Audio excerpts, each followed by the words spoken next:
ಎಂದೇ ಹೆಸರಾಗಿದ್ದ ಸಚಿವರ ಮೇಲೆ ಭೂ ಕಬಳಿಕೆ ಆರೋಪ. ಕಂದಾಯ ಸಚಿವ ಕೃಷ್ಣ ಭೈರೇಗೌಡ ಅವರು ಕೋಲಾರ ಜಿಲ್ಲೆಯ ನರಸಾಪುರ ಹೋಬಳಿಯಲ್ಲಿ ಕೆರೆ ಮತ್ತು ಸ್ಮಶಾನಕ್ಕೆ ಸೇರಿದ ಸುಮಾರು 21 ಎಕರೆ ಸರ್ಕಾರಿ ಭೂಮಿಯನ್ನ ಅಕ್ರಮವಾಗಿ ತಮ್ಮ ಹೆಸರಿಗೆ ಮಾಡಿಕೊಂಡಿದ್ದಾರೆ ಎಂದು ಬಿಜೆಪಿ ಗಂಭೀರ ಆರೋಪ ಮಾಡಿದೆ. ಬಿಜೆಪಿ ನಾಯಕರಾದ ಚಲವಾದಿ ನಾರಾಯಣಸ್ವಾಮಿ ಮತ್ತು ಎನ್ ರವಿಕುಮಾರ್ ಅವರು ಸುದ್ದಿಗೋಷ್ಠಿ ನಡೆಸಿ ಈ ಹಗರಣಕ್ಕೆ ಸಂಬಂಧಿಸಿದ ದಾಖಲೆಗಳನ್ನ ಬಿಡುಗಡೆ ಮಾಡಿದ್ದಾರೆ.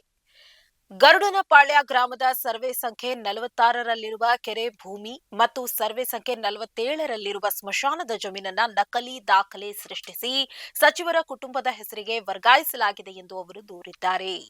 1978ರ ಮೂಲ ದಾಖಲೆಗಳಲ್ಲಿ ಇದು ಕೆರೆ ಮತ್ತು ಸ್ಮಶಾನ ಎಂದೇ ಇದ್ದರೂ 2001 ಮತ್ತು 2ರಲ್ಲಿ ಕಾನೂನು ಬಾಹಿರವಾಗಿ ದಾಖಲೆ ತಿದ್ದಲಾಗಿದೆ ಎಂದು ಬಿಜೆಪಿ ನಾಯಕರು ಆರೋಪಿಸಿದ್ದಾರೆ.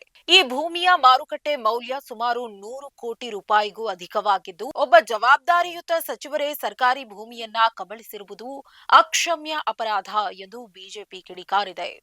ಸಚಿವರು ತಕ್ಷಣವೇ ಈ ಭೂಮಿಯನ್ನ ಸರ್ಕಾರಕ್ಕೆ ಹಿಂತಿರುಗಿಸಬೇಕು ಮತ್ತು ಮುಖ್ಯಮಂತ್ರಿಗಳು ಈ ಬಗ್ಗೆ ಉನ್ನತ ಮಟ್ಟದ ತನಿಖೆ ನಡೆಸಬೇಕು ಎಂದು ಆಗ್ರಹಿಸಲಾಗಿದೆ. ಒಂದು ವೇಳೆ ಸರ್ಕಾರ ಸೂಕ್ತ ಕ್ರಮ ಕೈಗೊಳ್ಳದಿದ್ದರೆ ಮುಂದಿನ ದಿನಗಳಲ್ಲಿ ರಾಜ್ಯದಾದ್ಯಂತ ಕಾನೂನು ಹೋರಾಟ ಮಾಡುವುದಾಗಿ ಬಿಜೆಪಿ ಎಚ್ಚರಿಕೆ ನೀಡಿದೆ. ಮುಖ್ಯಮಂತ್ರಿಗಳೇ ಮೂಡ ಹಗರಣದಲ್ಲಿ 14 ಸೈಟ್ಗಳನ್ನು ಪಡೆದ್ರು, ಮತ್ತೆ ವಾಪಸ್ ಕೊಟ್ಟರು. ಕದ್ದ ಮಾಲು ವಾಪಸ್ ಕೊಟ್ರೆ ಪ್ರಾಮಾಣಿಕರು. ಮಾನ್ಯ ಕೃಷ್ಣ ಬೈರೇಗೌಡರು ಈ 20 ಎಕರೆ 16 ಗುಂಟೆ ಜಾಗ ಗರುಡನಪಾಳ್ಯದಲ್ಲಿ ಆ ಜಮೀನು ದಾಖಲೆಗಳ ಪ್ರಕಾರ ಕೆರೆ ಅಂಗಳ, ಇದು ಕೆರೆ ಜಮೀನು. ಕೆರೆ ಜಮೀನನ್ನು ಯಾರೂ ಕೂಡ ತನ್ನ ಹೆಸರಿಗೆ ಮಾಡಿಕೊಳ್ಳಲಿಕ್ಕೆ ಬರೋದಿಲ್ಲ. ಇದರ ಮೂಲ ದಾಖಲೆಗಳ ಪ್ರಕಾರ ಸರ್ಕಾರಿ ಸ್ಮಶಾನ, ಖರಾಬು ಸ್ಮಶಾನ ಅಂತಿದೆ. ಸ್ಮಶಾನದ ಭೂಮಿ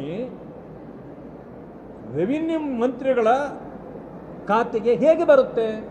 ಈ ಸರ್ಕಾರಿ ಖರಾಬಿ ಸ್ಮಶಾನವನ್ನು ತಿದ್ದುಪಡಿ ಮಾಡಿ ಇದನ್ನು ಅವರ ಹೆಸರಿಗೆ ಮಾಡಿಕೊಂಡಿದ್ದಾರೆ. Is not mister clean. ಆ ಕಾರಣದಿಂದ he should resign.